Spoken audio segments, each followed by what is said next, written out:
Boa noite,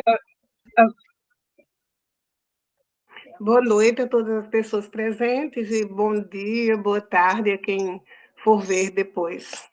Nós queremos, enquanto EIG, dar as boas-vindas a todas as pessoas aqui presentes e também as que virão depois ver através do YouTube. E estamos terminando no ano e com nossa penúltima aula da formação. Temos só mais uma para encerrar. E hoje nós vamos ouvir Dani, que é formada em Direito e que também é mestra em Ciências da Religião.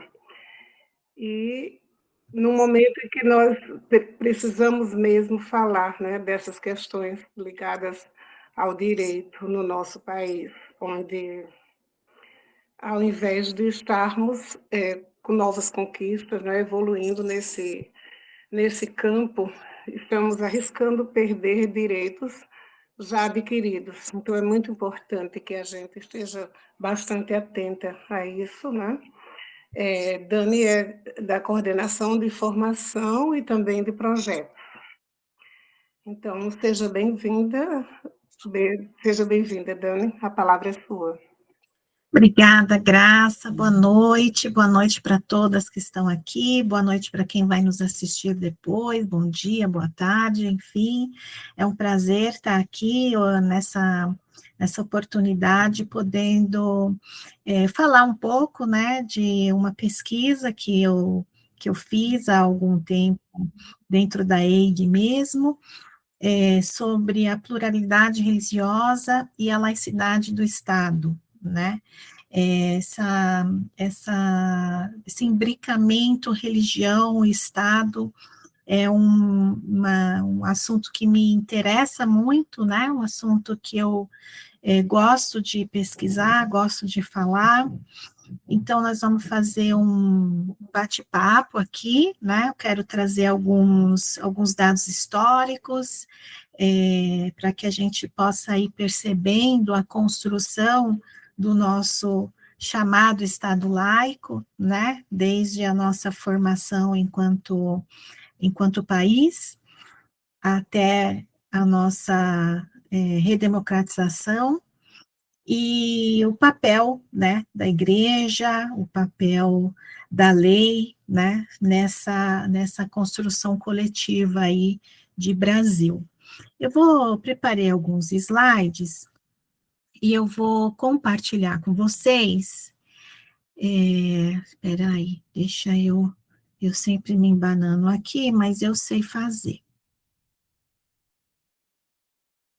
Eu vou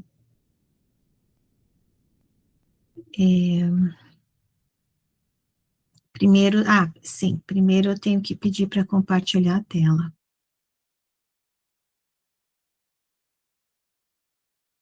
Bom,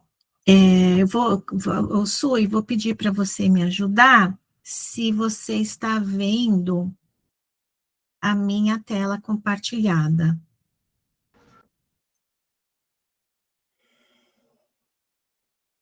Não, né? Ainda não.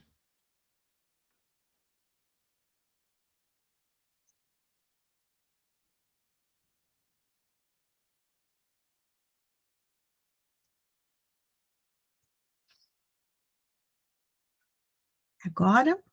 Agora foi. Dá para ver com clareza? Tem alguma coisa? Não, tá bem nítido. Tá bem nítido. Então, nós vamos começar aqui, como eu falei, eu quero trazer um pouco da construção histórica, né, do nosso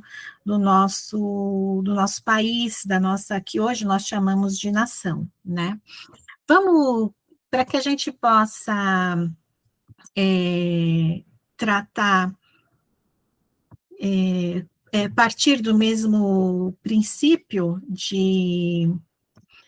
de pensamento, né, vamos falar como nós somos fundadas. Então, é importante a gente ter em mente que o Brasil ele foi colonizado a partir de um projeto, né, existia um projeto A gente acha, muitas pessoas acham no seu passado que, meu Deus, foi um acidente as caravelas terem chegado ao Brasil, mas não foi, né? Existia um projeto de colonização, e esse projeto ele foi baseado no genocídio e exploração dos povos originários, na exploração de mão de obra de seres humanos escravizados, especialmente os africanos, na exploração da natureza através do modelo embrionariamente capitalista, na violência de gênero contra mulheres, crianças, pessoa LGBT+, através do sistema patriarcal,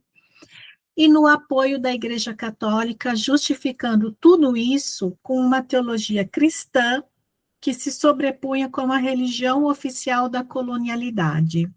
Então, isso é o que nos marca, nos funda. Então, nós temos a questão da misoginia e do racismo como principais marcas da fundação da nossa nação. Nos dias atuais, diante do sistema democrático brasileiro, especialmente com a Constituição de 88, no período de redemocratização, nós somos levados a pensar que a liberdade e os direitos humanos, eles previstos na Constituição, eles são universais, né? Então, nós vivemos num país democrático, vivemos num país onde as pessoas têm liberdade, mas a verdade é que a democracia não é algo que está dado, né? Os direitos não é algo que estão sedimentados, que estão resguardados. A todo momento, nós precisamos lutar para que possamos alargar o conceito de democracia, que venha a ser o conceito de povo que exerce o poder, né? Devido ao processo histórico de misoginia, a democracia atual não representa as mulheres, nós estamos subrepresentadas. Então, é importante nós percebermos que o sistema patriarcal, tudo é justificado por uma teologia, né, uma teologia patriarcal, misógina, ele nos coloca em condição de subalternação e, por isso, nós somos subrepresentadas nas esferas de poder. Mas se a gente pensar que democracia é um espaço onde cabem todas as pessoas, e relacionar esse espaço com o reino de Deus, nós vamos perceber que o reino de Deus é um espaço onde cabem todas as pessoas também.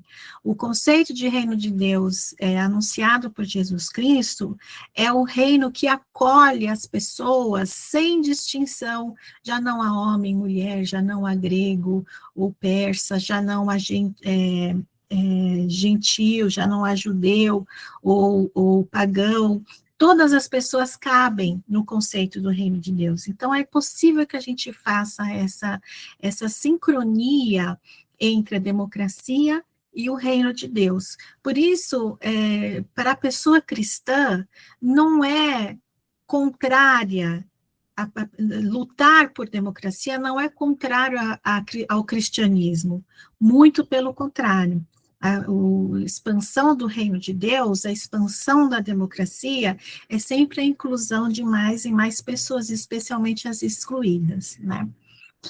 Bom, a gente não pode negar que, desde a fundação da nossa nação, a religião sempre esteve imbricada com as questões do poder, né? Tanto é que a gente tem que, por exemplo, quando chegavam os navios negreiros trazendo as pessoas escravizadas, essas pessoas elas eram batizadas, né? Ao descer do navio, elas eram batizadas, recebiam um nome cristão de um padre para poder fazer parte da sociedade que se instalava naquele lugar, né, que nós viemos neste lugar que nós viemos a chamar de Brasil. Então, a religião, ela sempre esteve imbricada com o exercício do poder, né. E se democracia é o exercício do poder pelo povo, então fica a pergunta, né? As pessoas que professam religiões que não sejam as de matriz cristã exercem o poder e participam do governo social? Isso é uma pergunta provocadora aqui para a gente pensar na nossa discussão. Bom, aí a gente vai ver ali o início do nosso país. A gente vai ter o seguinte, que no início do século XVI, né, 1500, mais ou menos, quando o Brasil foi colonizado, e as Américas também, nessa época, na Europa, estava acontecendo a Reforma Protestante. E a Reforma Protestante, ela deu origem às ideias iluministas, né? As ideias iluministas é que deram origem ao chamado Estado moderno, que é o que vai constituir o mundo ocidental daquela época, né? E o Estado moderno, ele culminou numa importante ruptura entre o Estado e a Igreja Católica, que começaram as discussões sobre Estado laico, né?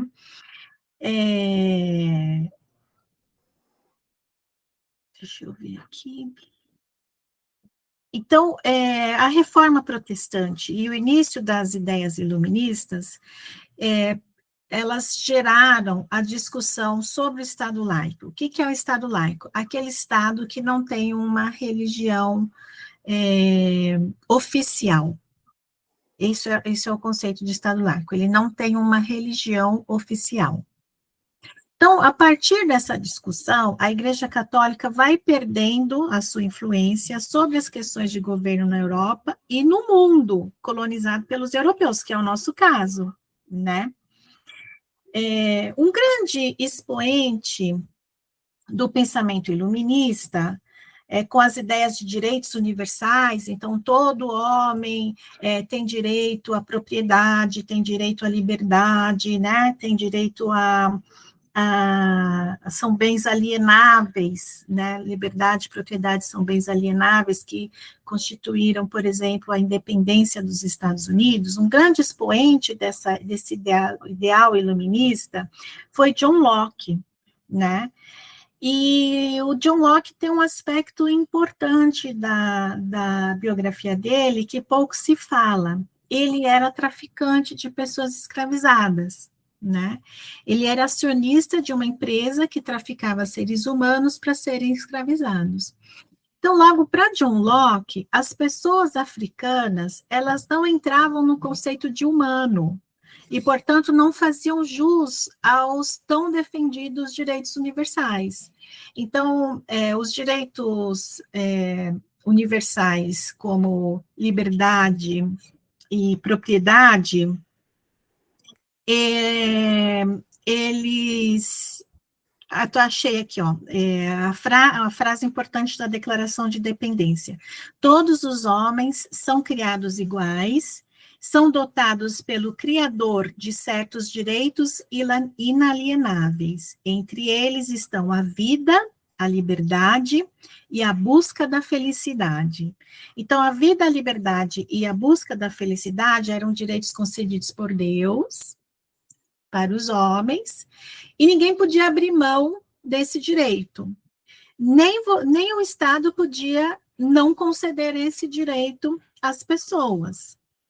Mas aí, as pessoas consideradas pessoas, né? Porque naquela época, as pessoas que eram escravizadas, elas não eram consideradas humanas. Então, logo, elas não tinham acesso a esses direitos universais inalienáveis. Outro nome importante dessa época é o Hegel. Então, Hegel dizia o seguinte, que cabe à arte a representação sensível do espírito.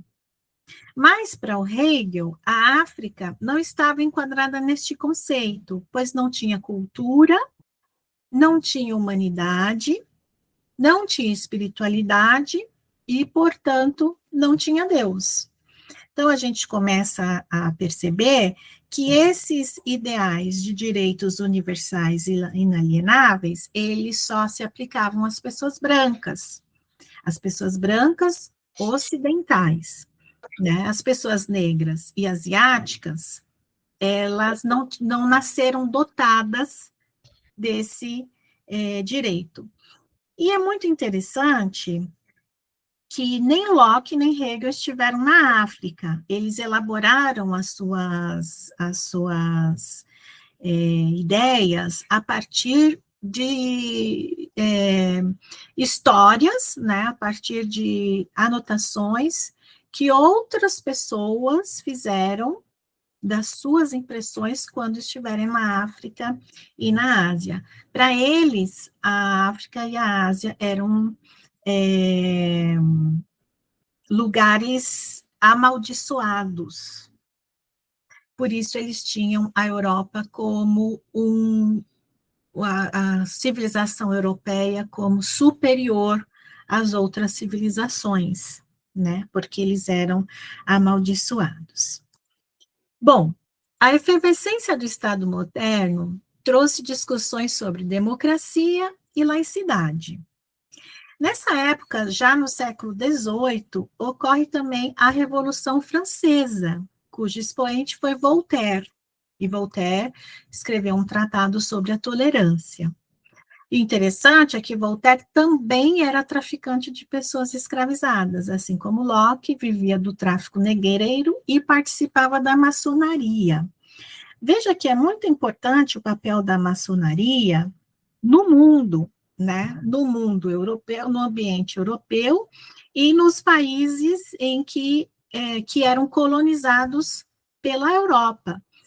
Aqui no Brasil não foi diferente, né? A maçonaria teve uma grande importância a partir das ideias iluministas, como a gente já viu, né? As ideias sobre democracia, e ela chegava até o Brasil, essas ideias revolucionárias para a época, porque os filhos de fazendeiros, os filhos de pessoas que escravizavam outras pessoas humanas, eles iam estudar no exterior. E quando eles voltavam para o Brasil, eles traziam essas discussões, né, para aqui, para o nosso país. Então, o debate, ele estava dado, né, como em um ambiente meio que universalizado, né. Então, nessa época, a gente vivia num período de colônia e império, onde havia muita tensão entre o governo de Portugal e o governo de Brasil. Internamente, as práticas religiosas que não fossem católicas eram extremamente perseguidas. Em 1824, quase 300 anos após o início do sistema de escravização, foi promulgada a Constituição do Império, na qual se reafirmava que o Brasil era um país católico. Por quê? Porque o Brasil ainda estava sob a regência de Portugal, né? Não a regência de Portugal, mas o Brasil ainda estava muito, no Brasil ainda havia muita influência, né, da religiosidade portuguesa. Então, o Brasil se declara católico em 1824, mas em 1831 o Brasil se declara um Estado laico. Quer dizer, durou pouco essa influência da Igreja Católica aqui na nossa... Durou pouco essa anotação constitucional, vamos dizer assim, né, que o Brasil era um Estado católico. E aí, em 1830, foi promulgado o Código Criminal do Império, no qual há artigos de perseguição às práticas espirituais não cristãs católicas. Então, por exemplo, esse ordenamento traz a criminalização da capoeiragem. Então, em 1830, a capoeiragem era crime, que a capoeiragem é eminentemente da cultura negra, né, da cultura africana. E ela só deixou de ser crime em 1937. Então, por 107 anos, a capoeiragem foi considerada crime. E a capoeiragem é uma expressão cultural e espiritual também, né? Por aqui também, no Brasil também se circulavam ideias de que, por exemplo, enquanto o Brasil fosse um país mestiço, não seria uma nação desenvolvida. Então, um pouco antes da abolição da escravatura, pelo menos na lei, houve um incentivo de imigração europeia aqui para o nosso país. Então, logo após a proclamação de nossa república, surge o código...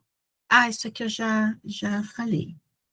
Em 1891 é promulgada a Constituição, que vai tratar do Estado laico, que é a perda da influência da Igreja Católica nas instâncias de poder, não na liberdade de culto de religiões de matrizes não cristãs. Então, é importante a gente perceber que, nessa época, Estado laico, ele era apenas a perda de influência da Igreja Católica nas instâncias de poder. Não significava que outras expressões religiosas seriam aceitas. Pelo contrário, elas permaneciam criminalizadas, né?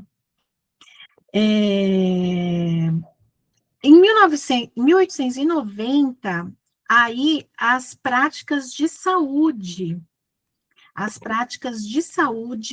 começaram a ser criminalizadas também, ou seja, todas as práticas culturais, espirituais, que não fossem de matriz cristã católica, eram consideradas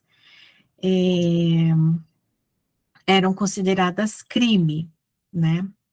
Nessa época também surge a ideia de separação entre religião, mística e magia. E nessa construção, as práticas africanas e as indígenas ficaram no campo da magia, da mística, do mal, do demônio, né? E, em última instância, isso vai gerar ódio de perseguição. Então, a criminalização da cultura e espiritualidade não católica e a localização dessa cultura e espiritualidade no lugar da mística, da magia e do mal, não como religião, mas como magia, do demônio, isso fortalece o pensamento tão perverso que é o racismo religioso. E aí a gente, sem dúvida nenhuma, a gente consegue identificar esse ideário, né, esse imaginário até os dias de hoje.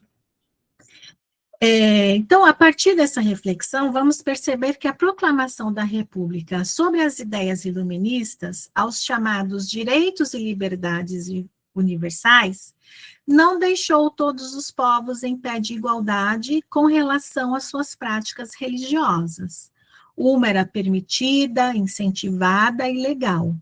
As outras eram coagidas, criminalizadas, ilegais, demonizadas e extensamente perseguidas. A diversidade é a marca do nosso povo, que tem sua origem entre indígenas, povos originários, negros africanos, brancos portugueses e outros imigrantes europeus que aqui chegaram. Nosso passado colonial moldou o nosso pensamento a partir de uma visão eugenista europeia e continua ditando o nosso comportamento até os dias de hoje. Então, a diversidade do nosso povo, né, que virou uma cesta de frutos coloridos, abundantes, em termos de religião, em termos de cultura, em termos de cor da pele, em termos de musicalidade, em termos de culinária, enfim, em todas as áreas da nossa vida enquanto nação, essa diversidade ela deveria ser celebrada.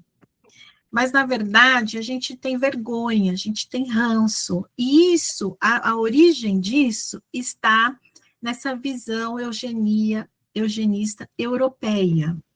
É isso que a gente precisa entender, assimilar e demonstrar para as outras pessoas que essa é uma prática que precisa ser superada, né? Agora eu quero falar um pouquinho sobre o reino de Deus e o pluralismo religioso. Só um minutinho, gente, por favor. Uhum.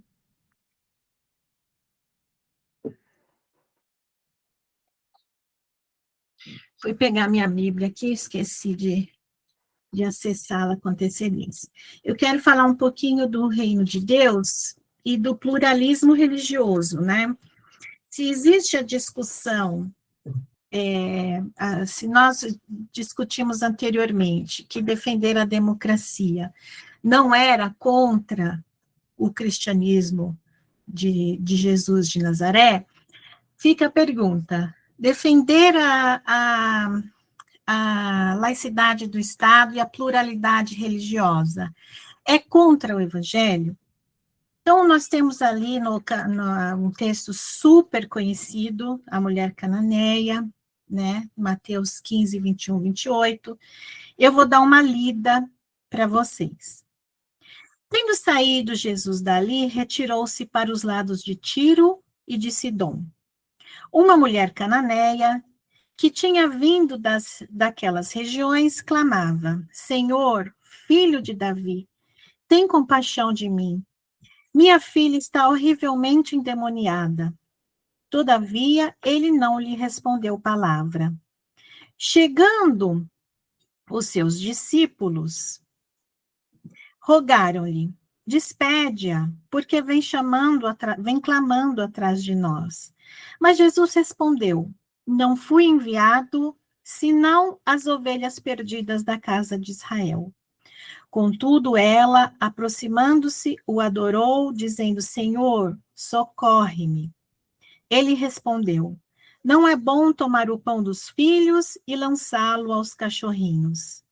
Ela, porém, replicou: assim é, Senhor, mas até os cachorrinhos comem as migalhas que caem da mesa de seus donos. Então lhe disse Jesus: ó mulher, grande é a sua fé. Faça-se contigo como queres. E desde aquela hora, sua filha ficou sã. Então, esse é um texto muito famoso, né, assim, muito conhecido, que eu gostaria que a gente discutisse um pouco sobre alguns ensinamentos que ele nos traz, né? Quem era a mulher cananeia? Ela era também chamada de Ciro-fenícia. É uma mulher sem nome, como praticamente todas as mulheres da Bíblia, né? Que ouviu falar de Jesus e tem uma filha doente, muito doente, terrivelmente doente, em sofrimento. E provavelmente ela era sozinha e tinha pouca autonomia financeira. A situação de ter um espírito imundo na família gera muito empobrecimento, exclusão e desconforto. Então, essa mulher, ela vinha de uma cultura helenista, politeísta, considerada pagã para os judeus.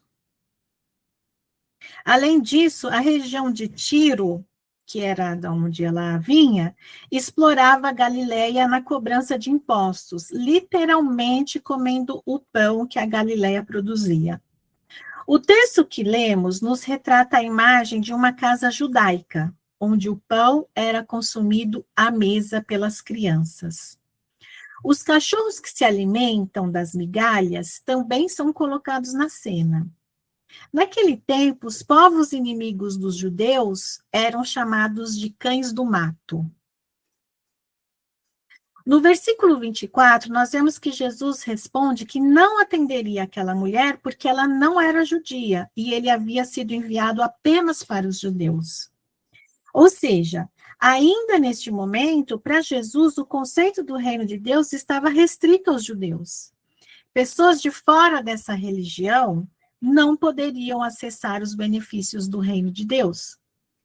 Mesmo sob a resistência de Jesus, a mulher insiste que, ainda que fizesse parte de outro povo, considerado inimigo, professasse outra fé, ela cria, e, portanto, ela merecia que os benefícios do reino de Deus alcançassem ela e a sua casa, incluindo sua filha. No versículo 28, vemos que Jesus fica espantado com a fé daquela mulher. Ao ouvir as palavras da cananeia, Jesus não pede que ela se converta para que pudesse promover a cura.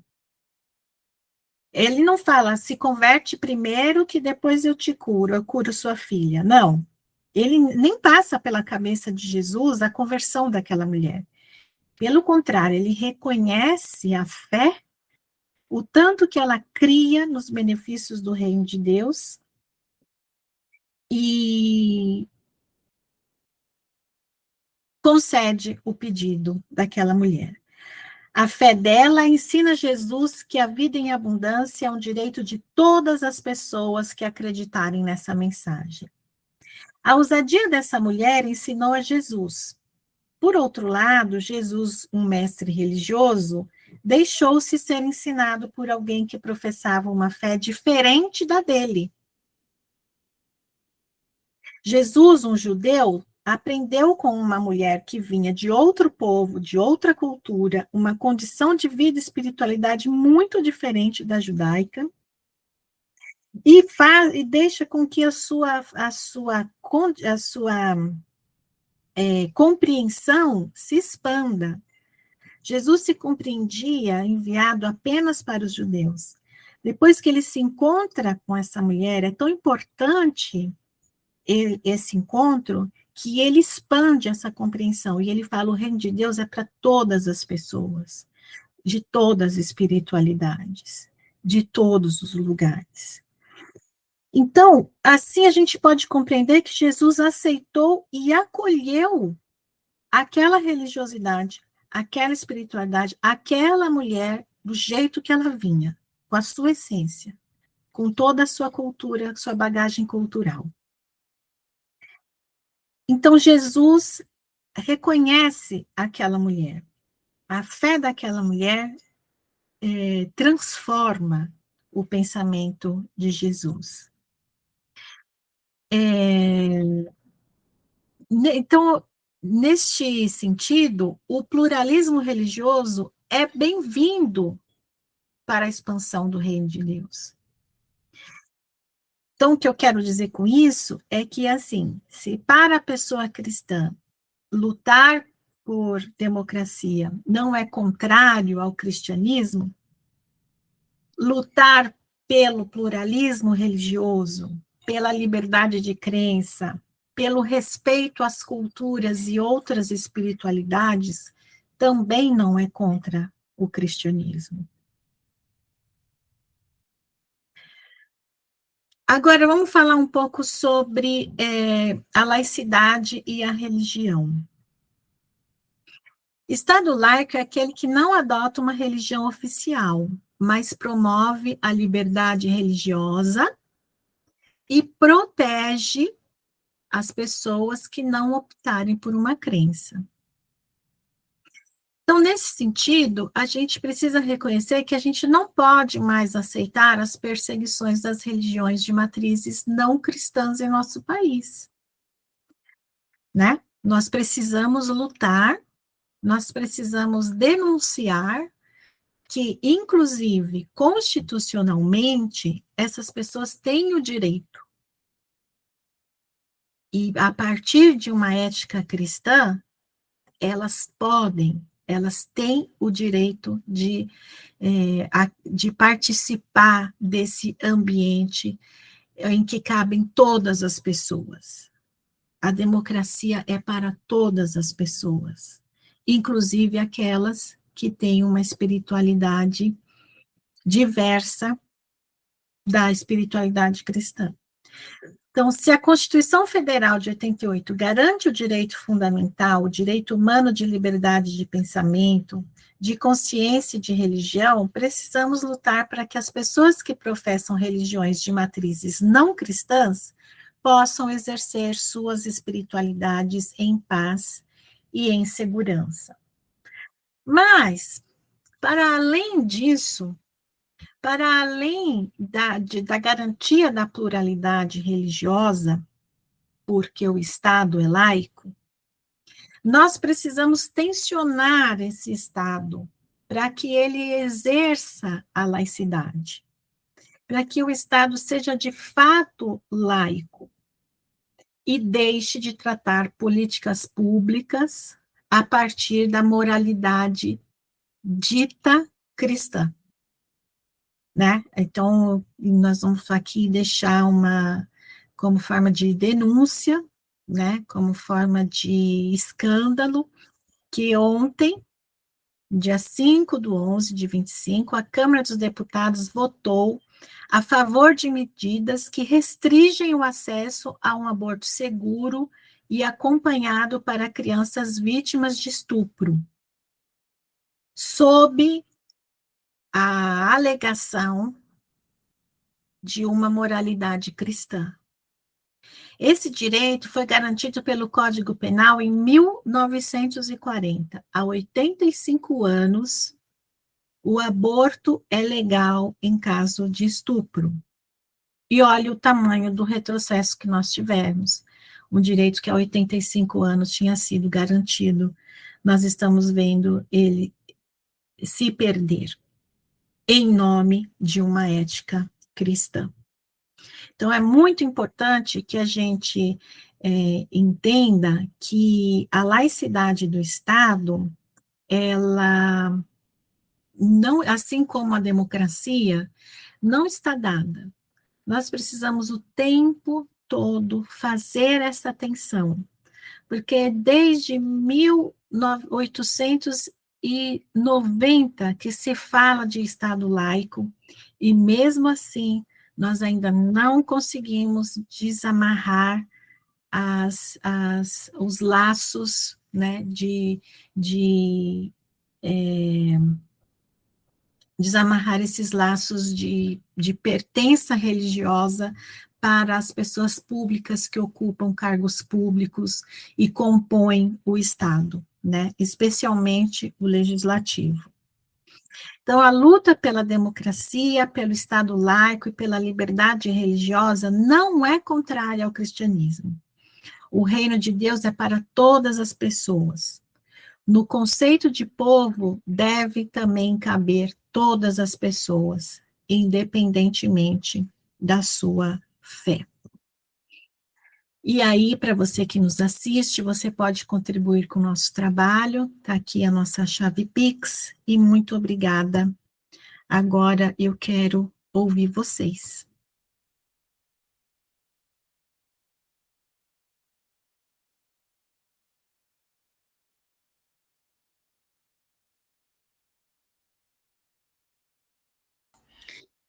Dani, obrigada pela sua partilha, né, por suas colocações. Eu acho fantástico esse texto da mulher cirofenícia, e como diz a minha amiga Carolina Bezerra, doutora do ANT, e que trabalhou as mulheres no Evangelho de Marcos, e assim, foi a primeira teóloga que foi discutir teologia com Jesus, porque é isso que ela faz, né? É discutir e pensar pensar as espiritualidades, né? Discutir as teologias, né? De uma forma que todas as pessoas, todas elas estejam inclusas, né? Não seja desrespeitadas. E acho que isso é bastante provocativo que você trouxe para a gente aqui nessa noite, diante do cenário brasileiro que a gente vive, né? O cenário absurdo de tentarem se fazer e votarem lá uma bancada cristã no Congresso.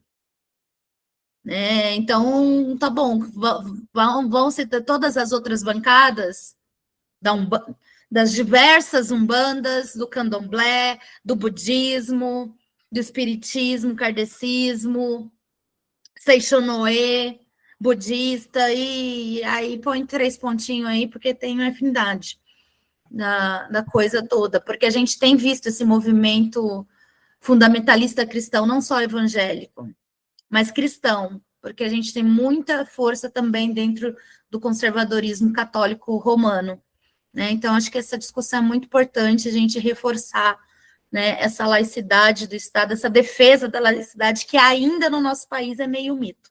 Uhum. Sim. Dani, tem, acho que 2 pontos que eu gostaria de, se possível, ter um enriquecimento melhor. Primeiro, quando você pontua a questão da alternância do poder do catolicismo, né? Diminuiu o poder, a gente conseguiu instituir aqui no Brasil o Estado laico, mas como é que se deu esse processo, sabe? Porque assim, a gente escuta agora muito essa questão da democracia e tal, mas isso sempre fica muito subentendido. É como se tivesse sido de uma forma, como a gente diz aqui dentro dos movimentos negros, parece que os negros simplesmente pegou um avião, pegou um navio, pegou um ônibus e vieram parar no Brasil como um turista, como escolha deles, e na verdade não foi, né? Não se deu essa coisa dessa forma natural. Então, fica parecendo muitas vezes que esse Estado laico ele se deu dessa forma muito espontânea, né, pelo cristianismo. E eu tenho entendimento que não foi dessa forma, né?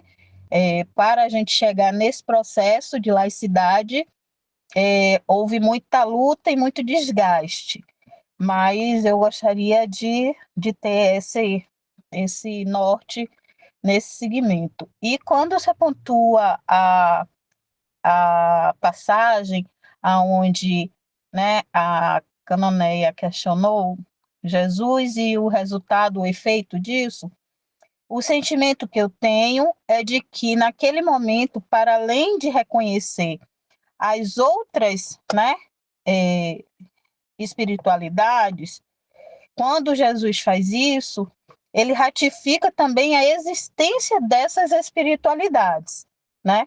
Não tão somente ele respeitou ou tolerou aquilo ali. Ele está dizendo que existe outras formas da gente chegar a esse ápice, né, de alternância muito íntimo nosso.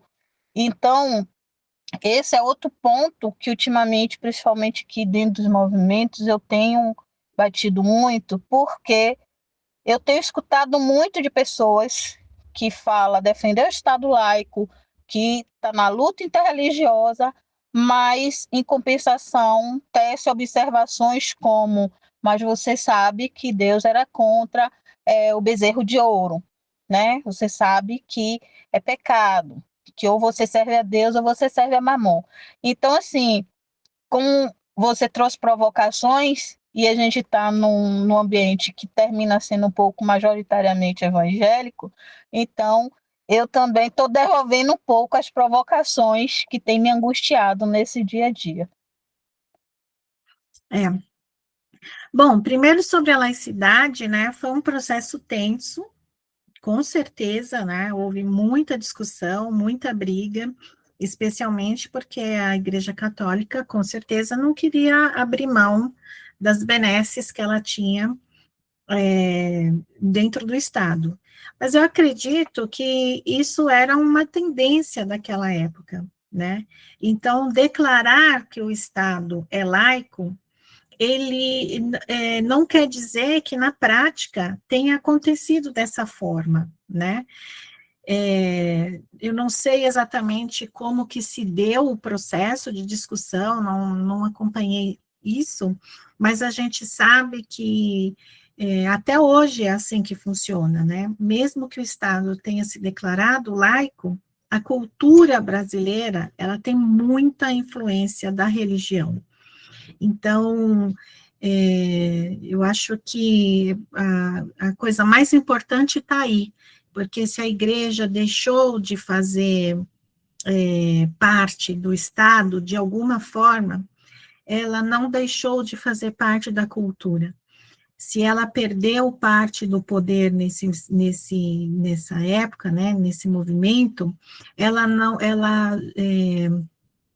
incentivou, ela se estruturou de uma forma diferente para continuar exercendo a sua influência a partir de outros movimentos, de outras ações, né, e nunca deixou de fazer esse movimento de participação, de dominação da cultura brasileira, né.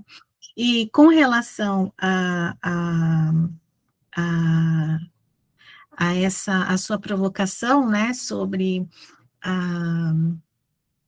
o reconhecimento, né, da existência de outras religiosidades, eu acho que é isso mesmo, né, Jesus reconhece a possibilidade daquela mulher ter acesso aos benefícios do reino de Deus, daquela mulher participar do reino de Deus, né, praticando outra espiritualidade, reconhecendo que a espiritualidade dela também a levava a reconhecer que participar do reino de Deus era uma maravilha na vida das pessoas. Agora, com relação à crítica do bezerro de ouro, minha pesquisa de mestrado em ciência da religião, ela estava dentro de um guarda-chuva que se diz que o capitalismo é uma espécie de religião, né? As pessoas têm fé no capitalismo, as pessoas acreditam no que o capitalismo produz como estilo de vida, como verdade absoluta, né? Então, é um tipo de religião também. E eu creio que esse tipo de religião, ela não está enquadrada no reino de Deus, né? Ela não nos encaminha para alcançar o reino de Deus, para fazer parte dessa maravilha que é a inclusão, porque realmente algumas religiões, elas promovem o bezerro de ouro, e aí realmente, né, o bezerro de ouro, ele não faz parte, ele não entra no programa, vamos dizer assim, né, no projeto do reino de Deus anunciado por Jesus, né. Aí acho que as teólogas podem falar um pouco mais, se quiserem, sobre esse conceito do reino de Deus expandido, mas a gente não pode também dar qualquer expansão, né? A gente não pode também conceder aí espaços que não pertencem, né? O espaço do ouro, da busca pelo ouro, né? Da exploração da outra pessoa, do acúmulo de capital, acúmulo de dinheiro, acúmulo de bens, isso realmente não faz parte do projeto de Jesus.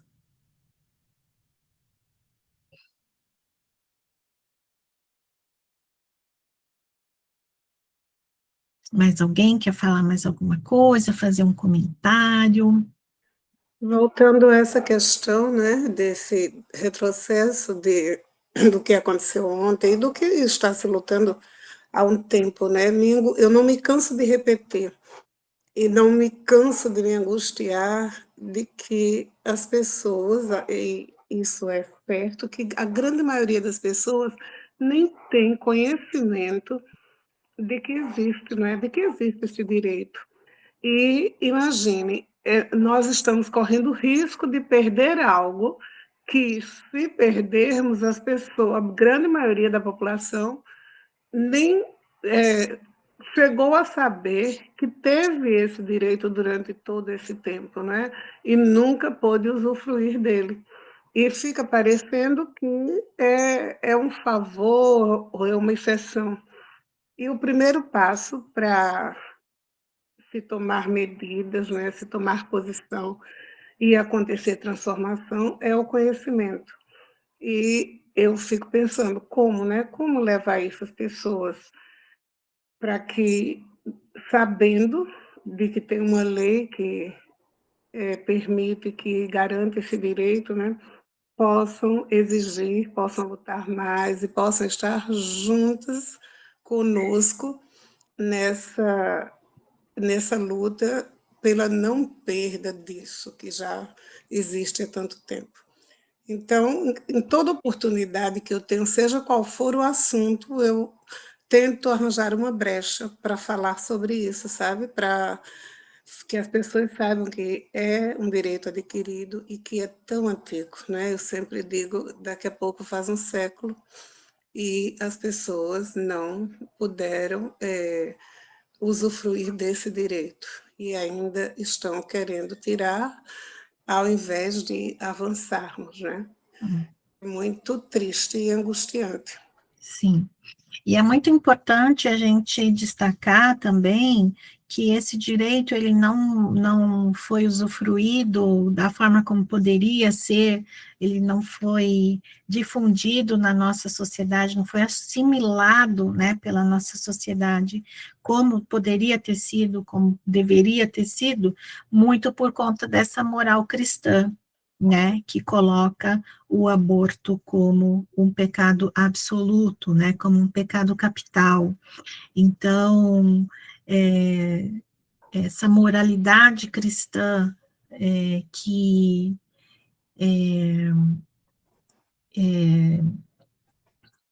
cuida,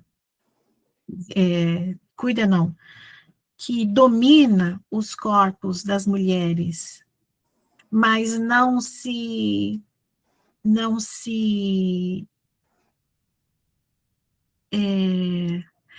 ocupa do cuidado com essas crianças depois que nascem, né? Essa moralidade, ela é falsa, né? Ela é hipócrita, porque abandona a mulher, né? Abandona, então ela domina o corpo da mulher, mas não cuida da mulher, não cuida do rebento, né?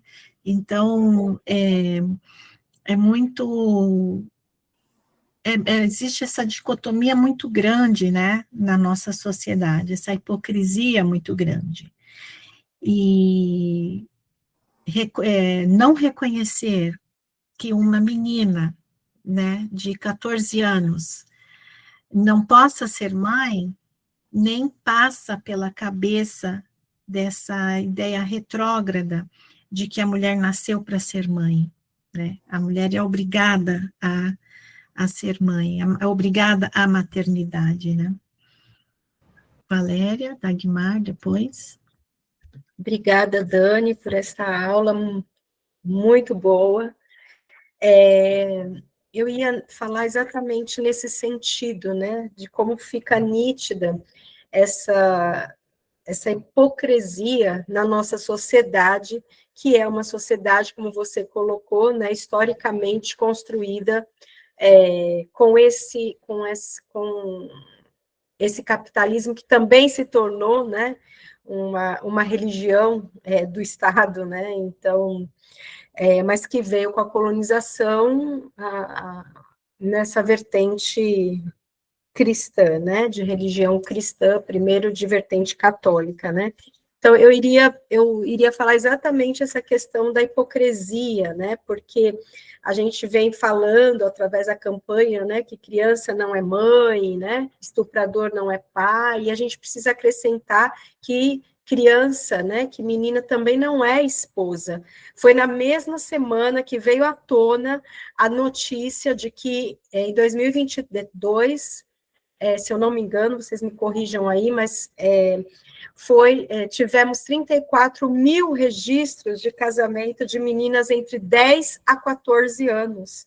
né? Só na cidade de São Paulo, na capital do maior estado, né, econômico do nosso país, foram mais de 1.500 meninas entre 10 e 14 anos, né? Então, é uma sociedade que, ao mesmo tempo que se coloca, que se arvora, né, como você colocou, né, contra o aborto, mas que a gente sabe que é para dominação e regulação dos corpos das mulheres, né?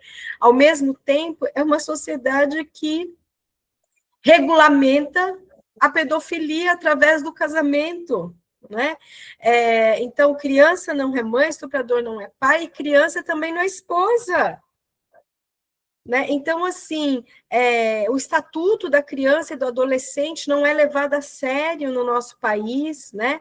Então, são tantos os atravessamentos de hipocrisia e de muita crueldade, de perversidade mesmo, né? De maldade mesmo, né? Especialmente das lideranças políticas, religiosas do nosso país, em relação às meninas, às mulheres, né?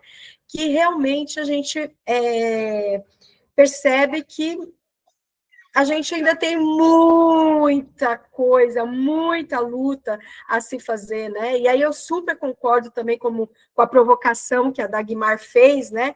Que nada foi dado, né? Então, assim, sempre foi conquistado pelo movimento negro, pelos povos originários, pelas mulheres, né? Pelas pessoas LGBTQIPN a mais, então sempre foi fruto de muita luta, de muita conquista, porque a sociedade, né, a nação, a história, né, o que temos enquanto sociedade brasileira é isso, é muita hipocrisia, perversidade, falso moralismo, né?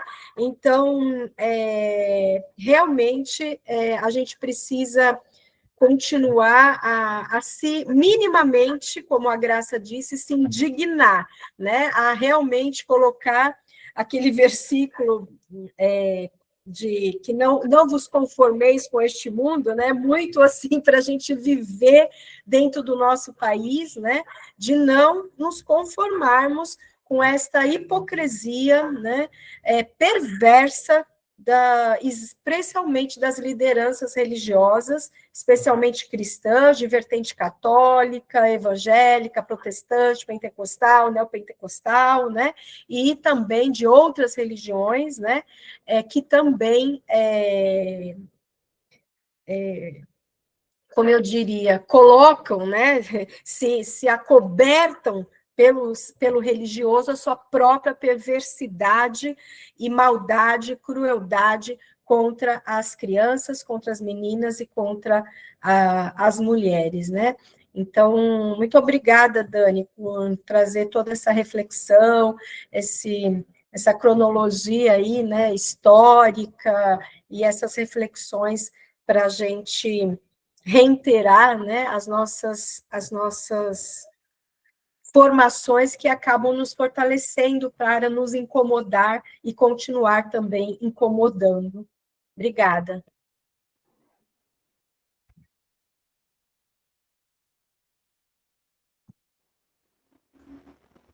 Então, gente, eu sigo sempre nas angústias e nas provocações, ultimamente, porque se a gente não fizer as provocações, a gente termina não indo em busca também, né, de outros olhares.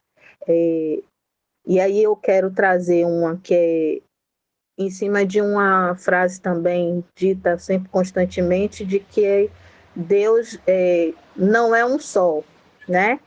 E eu gostaria também que a Dani falasse um pouco sobre, mas também somar de que eu acho que enquanto a gente não vencer o racismo estruturado sistêmico, a gente vai continuar, de certa forma, rodando, né? Andando em círculos. Porque, assim, quem é o maior prejudicado e qual é o maior público quando a gente fala de retrocessos de políticas públicas, né? Quem são esses corpos? Então, assim, a população negra, nós somos 56%, né, da população desse país, que viemos dessa forma forçada, e tivemos também a nossa dignidade e humanidade sendo retirada, até quando nos tiraram o direito até de ter os nomes, né, das pessoas de origem. Então, não adianta a gente também pensar de que isso não é um plano orquestrado já de longas datas, né? Então, assim, são os corpos negros que padecem, né? São as crianças das periferias quem mais sofre com tudo isso. Não são os filhos, né, das senhorinhas que estão nas suas casas, nas suas mansões, porque elas têm uma estrutura financeira diferente. Se acontece a adolescente deles engravidar fora de hora, eles vão para as melhores clínicas para poder abortar, que ninguém vai ficar sabendo. Então, assim, a gente precisa realmente colocar como centro das questões a luta de classe e a luta racial, né? E isso, hoje a gente avançou, a gente tem as políticas públicas, então a gente está aqui na luta para poder aprovar a PEC 27, dentre outras, mas a gente já sabia que vai vir outros ataques como esse, porque enquanto a gente está lutando para cá, eles estão causando retrocesso para que paralise, que a gente foque naquilo que eles querem, perca os nossos direitos como um todo e, de fato, a liberdade a viver, né? Ao bem viver. Então, eu acho que a gente precisa ter esse olhar e ver como é que a gente consegue se unificar mais nessas lutas para que a gente, quando avance em um ponto, a gente não retroceda em outro. Eu me inscrevi só para reforçar o que a gente já disse, né, o que eu já falei, pegando dos detalhes, porque eu penso que quando a gente vai falar assim, com algum grupo, pegar o que é dito por eles próprios e pelas pessoas em geral, eu acredito que toca mais. E aí eu lembrei, por conta do que aconteceu nesses dias, né, no Rio de Janeiro, o que é dito por essas pessoas que são contra o aborto é que a vida é sagrada, a vida é dada por Deus e só Ele pode tirar. Mas parece que essa vida sagrada e que é dada por Deus e só Ele pode tirar é a vida intrauterina, porque quando é outra vida, qualquer pessoa pode tirar, né? E nesse caso, quer dizer, está falando da vida. A vida é a vida de qualquer ser humano, não tem distinção. Então, essas mesmas pessoas que falam isso em relação ao aborto são pessoas que comemoraram, que agradeceram os mortos no Rio. Então, eu acho bom, né, que a gente lembre isso para essas pessoas que acham que aqueles ali devem morrer, né? Quando tem duas coisas aí muito interessantes. Primeiro que, mesmo que acreditem, mesmo que se parta da ideia de que se matando essas pessoas, né, a gente vai melhorar, vai diminuir a criminalidade e a violência, será que as pessoas são tão ingênuas a ponto de achar que aquela quantidade de pessoas ali que foram massacradas, mortas, elas com aquilo ali a gente vai acabar com a criminalidade?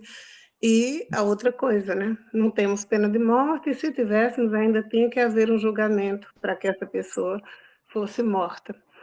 E a outra coisa, então eu acho interessante, eu tenho dito nesses dias isso, né? Nas oportunidades que eu tive.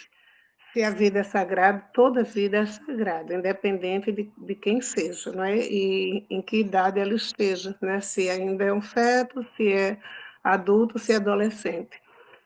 E quando Dani falou e deu o exemplo de 14 anos, eu lembrei dos inúmeros casos que eu já vi, pelo menos aqui no Nordeste, eu não sei se é a mesma realidade no Brasil inteiro, mas deve ser parecido, de crianças mesmo que engravidam a partir da primeira menstruação. E, às vezes, aos 9 anos de idade, quando essa menstruação é precoce, né? Porque a idade é mais ou menos entre 11 e 12. E por que é com 9 anos? Porque elas já vinham sendo estupradas, elas já vinham sendo abusadas desde sempre, a gente nem tem ideia, porque na maioria das vezes elas não contam, e não engravidavam antes porque não tinha como, mas nem conseguem ter a primeira menstruação, porque na primeira ovulação elas já engravidam, né? Então é um corpinho de criança mesmo, que não suporta de verdade uma gravidez. Nem é uma criança que já tem uma idade, né, de 12, 13, 14, que às vezes já tem um corpo mais desenvolvido. É uma criança que nem tem corpo ainda para suportar aquela gravidez. Então, é uma coisa muito trágica, sabe? Muito violenta, muito agressiva. É só esse reforço que eu queria fazer.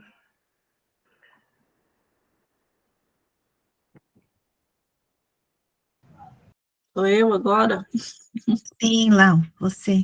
ouvindo a Graça aí, falando, né, assim, pensando, né, nem corpo, nem estrutura neuropsicológica, né, porque acho que a OMS mudou essa questão das divisões, né, adolescência até os 19, 18 anos, se não me engano, e jovem até os 25 anos, justamente porque tem todo o desenvolvimento dessa parte, né, mais emocional, neuropsicológica, né?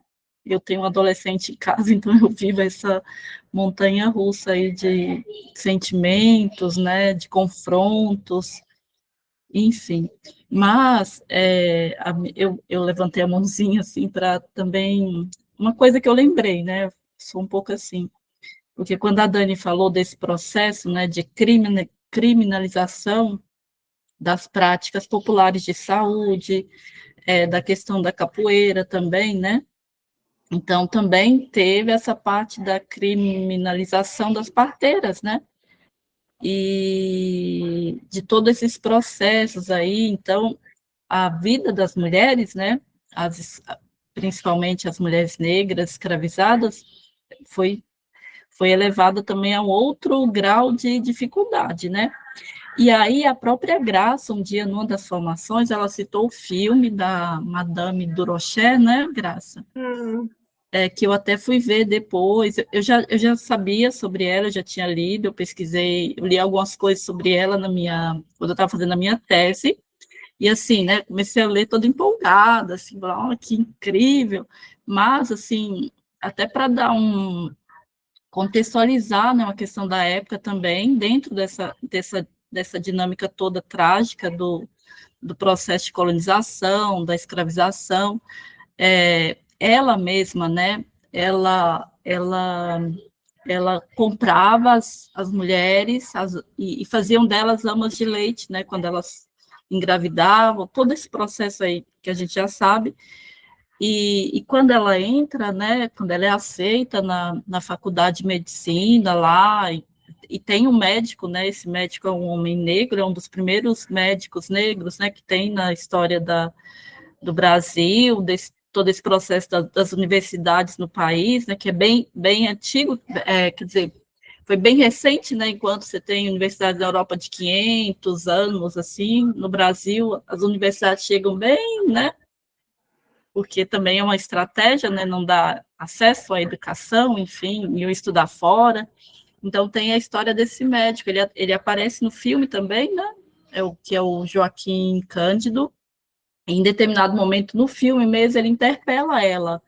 Você sabe, você vê o que você está fazendo, você sabe, você não sente, você quer atender as mulheres, mas, por outro lado, você faz isso, né, com as mulheres negras, assim, né, e aí tem um momento, assim, de fato, na carreira dela, que ela para com isso, né? Mas, assim, é um drama, né? Assim, até da gente ler, porque a gente está buscando, digamos, heroínas, né? E você vê como as camadas... você consegue enxergar a existência de várias camadas, e de como essa cultura ela é entranhada, né, em todos os aspectos, assim, e ainda está hoje, ainda entranhada, né, assim, mais essa lembrança aí que eu queria, até porque a Graça tinha comentado, né, acho que uma das últimas formações, e acho que é interessante também destacar isso, né. É isso. Obrigada, Dani. Muito bom ouvir você, como sempre. Obrigada a vocês, gente, obrigada. Eu queria só, obrigada pelas manifestações aí que vocês fizeram, importantes, né, que enriquecem a nossa discussão, traz outras formas de pensar também, outros vieses, né, para que a gente possa sempre alargar nossa compreensão sobre o tema. E eu queria só fazer que a Dag me pediu para fazer uma reação, né, que ela me perguntou me perguntou se Deus é um só, alguma coisa parecida com isso, né, e assim, eu não sei responder isso, eu não sei se Deus é um só, se é 3 em 1, eu não sei, mas o que eu sei é que ele tem muitas faces, muitas facetas, né? Ele tem muitas manifestações divinas e ele nos fala também através de outras pessoas, né? Deus fala conosco através de outras pessoas. Deus toca no nosso coração a partir de outras vivências, de outras espiritualidades, e isso vai alargando o nosso conhecimento, né? Por isso que é tão complicada essa religiosidade conservadora, fundamentalista, né, que enxerga só um viés, e ainda por cima um viés violento, né, um viés opressivo. É muito complicado você elaborar políticas públicas, você pensar um projeto de nação a partir de uma divindade que é tão opressora, porque o povo vai ser oprimido, né? Que é tão misógina, porque o povo vai ser, as mulheres serão vulnerabilizadas, né? Uma religiosidade que é tão excludente, porque as pessoas serão excluídas, né? E mais importante, uma religiosidade que é racista no sentido de dividir a humanidade em raças, né? E isso a gente vê que não só no nosso país, né? Acredito que no Ocidente isso foi um projeto, foi projetado. Por isso que a gente fala de racismo estrutural, porque desde o início, quando se construía as estruturas do que viria a ser uma nação, o pensamento racista, excludente, misógino estava lá, né, travestido de ética cristã. E aí a gente começa a desvendar, dá para a gente começar a desvendar essas camadas que nos oprimem, que nos excluem, que nos coloca em uma sociedade das mais desiguais do mundo, das mais violentas contra as mulheres do mundo, né? E isso é um projeto, isso foi um projeto, desde o começo. Mas acho que é isso, gente. Eu não sei se vocês têm mais alguma colaboração, se nós já podemos encerrar. Eu só quero fazer esse comentário aqui para a gente entender também, nessa questão de um único Deus, que isso é produto de monocultura, é produto que vem, e aí vem com uns bandos de sacerdotes do período do Segundo Templo para controle de poder. Então, a existência de um único Deus. As afirmações na Bíblia, quando são afirmações que falam que somente Javé é um, elas aparecem a partir do exílio da Babilônia, né? Então, a partir desse momento que a gente precisa fortalecer, e aí isso vem de fato estabelecido com o sacerdócio do Segundo Templo, que vem com esse monoteísmo que sai apagando tudo. E aí chega no cristianismo, você tem um monte de pluralidade, você tem cultos marianos no segundo, terceiro século, Maria sendo adorada e cultuada como uma deusa. E aí você vem toda essa discussão da Trindade, mas colocando nesse fato de um único Deus novamente. E aí você vai vir as discussões teológicas que começam assim, não, mas a gente abre assim para entender que Deus é um, se manifesta de outras formas. Está na mesma linguagem do monoteísmo, da monocultura, para falar que o Deus cristão, por mais que ele se manifeste de uma outra forma, ainda é o único. Né? Eu lembro que uma vez eu conversando com a Valéria, inclusive, a gente discutindo dessa questão enoteísta, eu falei, não, o negócio é plural, porque o enoteísmo, ainda assim, você privilegia uma divindade. E o que se tinha em Israel, e isso foi parte das minhas pesquisas, e era essa pluralidade. Você ora para Javé, você ora para Xerá, você ora para Baal, você ora para Recef, você ora para Nath, para Astarte. Você tinha toda essa pluralidade que se perdeu, né? E aí o cristianismo é nítido que isso acontece nessa escolha onde a igreja escolheu o poder e não as pessoas, né? Principalmente ali terceiro e quarto século, quando a escolha foi o poder se aliar ao império, e aí então o controle, e você acaba, né, com a pluralidade, quando você tem que manter essa institucionalização, essa coisa do controle, do poder central, e a gente aprendeu muito disso, né, dessa pluralidade do cristianismo, semana passada com a Ivone no nosso culto, até, né, o pessoal que está aqui, vocês vão lá no nosso canal, lá está o culto lá, que a Ivone pregou e nos ensinou sobre a Santa Praxedes, né, que não tem no texto, mas tem tanta iconografia dela, tanta coisa linda, que a institucionalização não contou, né, essa coisa de uma igreja única, de um único Deus, de um único Senhor e Salvador sobre todas as coisas, e as faculdades de teologia adoram estudar sistemática, ninguém quer ver a pluralidade dos textos bíblicos.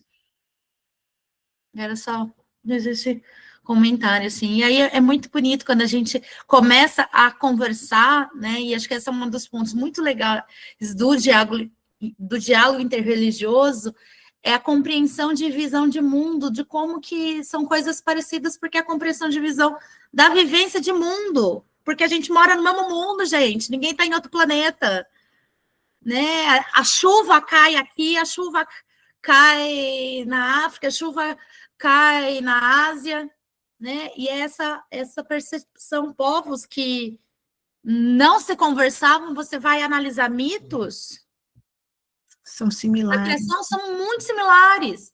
Não foi assim, copiou de quem, né? Porque o povo adora esse negócio. Não, às vezes você tem um Ctrl-C, Ctrl-V ali, quando está muito próximo, mas às vezes não, porque é isso, essa percepção de mundo, né? E isso nos ajuda. Falei assim, olha, como você percebe o mundo? Como eu percebo? Como que a gente pode melhorar esse mundo? Eu escrevi outra vez para lembrar de outro absurdo que tem me indignado nos últimos tempos. Eu acho até que agora na viagem eu comentei com Valéria, diante de tanta coisa séria, né, que a gente tem se preocupado, que tem nos atingido e que a gente tem lutado e nem sabe exatamente como, né, a gente nem tem mãos para dar conta disso e evitar os retrocessos e ainda assim conseguir outras coisas. A onda agora, né, que não sei se todo mundo está sabendo, é a preocupação nas igrejas com todo esse sofrimento das mulheres e meninas, com uma tal paleta de cores que as mulheres têm que usar, né, nas reuniões. Estou fazendo reuniões com essa história de vestimenta e de paleta de como se vestir e de paleta de cores. Uma coisa que, além de perigosa, né, eu vejo como uma coisa que, além de absurda, é perigosa, né?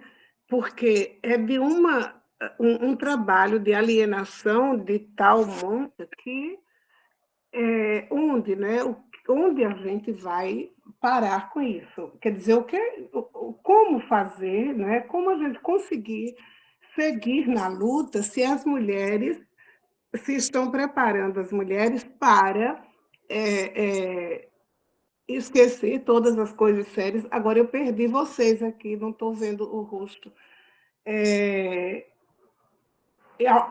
A gente já tem dificuldade, né, de levar informação, de engrossar esse cordão, né, de luta, de reivindicação, e as igrejas fazendo com que as mulheres passem a se preocupar em como se vestir adequadamente e mais com cores determinadas. A primeira vez que eu nem sabia que estava acontecendo isso, me convidaram. Eu nunca me neguei a ir para falar nada, porque eu sempre tento encontrar uma brecha para falar do que eu acho importante. Mas dessa vez eu achei tão absurdo que eu disse, não, mas eu não vejo necessidade de falar sobre esse assunto. Uma pessoa me convidou para ir falar sobre isso numa igreja, né, de como as mulheres deviam se vestir adequadamente, como mulheres evangélicas deviam se vestir, porque elas não têm noção disso, sabe? Mas depois aí eu soube dessa outra história, que parece que é um movimento mundial, né, dessa teologia, dessa nova teologia, e eu imaginava que isso estava restrito às igrejas, as igrejas de classe média alta, né, as igrejas pretas, mas infelizmente está se difundindo em todas as igrejas, né? Nas igrejas mais da população mais simples, que ao invés de se preocuparem com as questões que estão atingindo diretamente e prejudicando suas vidas, vão se preocupar agora com a forma e a cor, né, das roupas. Graça, mas isso é muito fruto hoje da disputa de narrativa e do racismo religioso, né?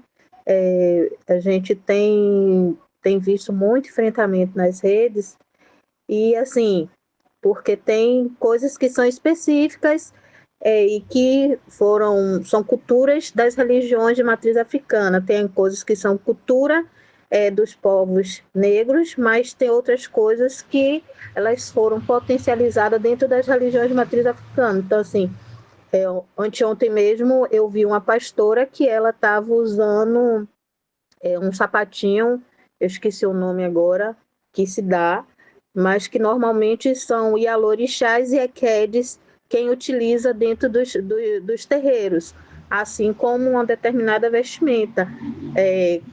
Turbante, essas coisas sempre têm tido um olhar muito preconceituoso dentro das igrejas, porque culturalmente se entende que quem usa turbante é pessoas que estão relacionadas ao axé. Então, não é só um movimento contra as pessoas LGBTQIAPN+, que também existe a questão de você não usar roupas coloridas, com as cores do arco-íris, mas hoje essa questão da vestimenta está muito interligada à disputa racial mesmo e disputa do racismo religioso.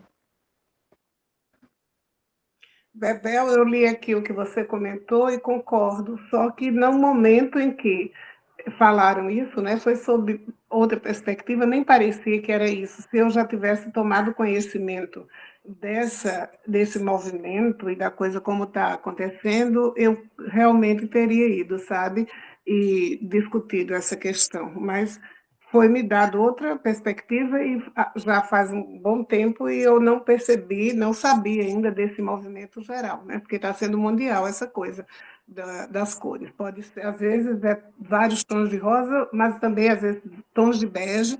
Em cada reunião tem uma cor escolhida, e aí pode ir, né, na paleta que elas dizem, né, um pouco mais claro, um pouco mais escuro dentro daquela cor. É muita superficialidade, é muita alienação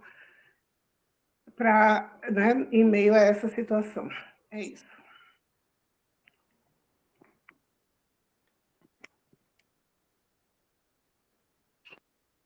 E agora vamos ter que dormir com essa, gente. Agora não vai ter jeito, a gente vai ter que dormir com essa. Mas, enfim, é como as opressões vão se dando, né, de formas discretas, né? As pessoas vão encontrando mecanismos para operacionalizar a dominação dos corpos, né? De preferência sem que as pessoas percebam. Valério? Que você abriu seu microfone, achei que você quisesse falar. Não, eu estou pronta para dar boa noite. Pois é, porque nós já chegamos aqui, o nosso horário, nosso teto, né? 9 horas, já estamos com 4 minutos avançadas, mas agradeço muito a participação de vocês, a audiência, agradeço você que vai nos assistir depois. Não esquece de nos seguir nas redes, seguir a gente aqui no canal, se desejar apoie o nosso trabalho, né, um trabalho todo voluntário, e nós agradecemos aí a presença de todas. Obrigada, boa noite, gente. Obrigada por tudo. Obrigada, Dani. Boa noite. Boa noite. Tchau, Nara, tchau, Lisete, tchau, Leilane. Obrigada. Boa noite. Tchau. Obrigada, Dani. Tchau, tchau, meninas. Tchau, tchau.